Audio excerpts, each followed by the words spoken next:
Kim Yong Chol, a vice chairman of the ruling Workers' Party who was seen in the Beijing airport on Tuesday by the Associated Press, has been deeply involved in the diplomacy that followed Kim Jong Un's sudden outreach to Washington and Seoul earlier this year. He is among a small group of North Korean officials who have accompanied Kim Jong Un to all four of his summits with foreign leaders in recent months, twice with South Korean President Moon Jae-in and twice with Chinese President Xi Jinping. He also visited South Korea in February to attend the closing ceremony of the Winter Olympics at the start of Kim Jong Un's charm offensive. Kim Yong Chol, who is about 72, is a contentious figure outside North Korea. Before taking up the job responsible for relations with South Korea in 2016, he was a four-star Army general and a military intelligence chief who is thought to have been behind a slew of provocations, including two deadly attacks in 2010 that killed 50 South Koreans and an alleged 2014 cyber attack on Sony Pictures. Both Seoul and Washington imposed sanctions on him in recent years. While Kim Yong Chol's trip to the United States could further brighten the prospects for the summit, history shows that things could still crumble at the last minute even after an exchange of high-level officials.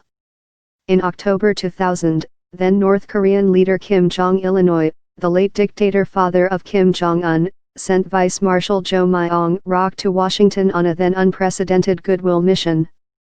Jo, who died in 2010, remains the highest-level North Korean official to visit the United States since the end of the 1950-53 Korean War.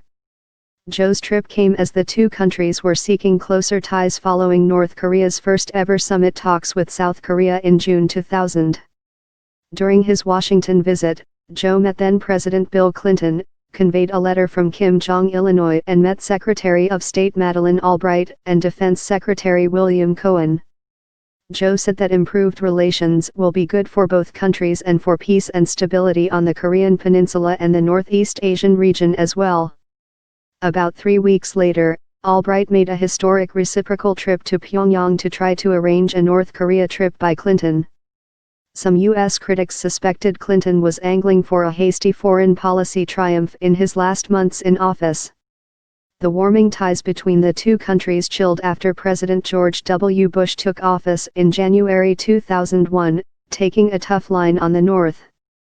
The nuclear confrontation deepened in 2002, with the Bush administration accusing North Korea of running a clandestine uranium enrichment program in breach of a 1994 disarmament deal. Clinton eventually visited North Korea as a former president in 2009 to secure the freedom of two detained American journalists.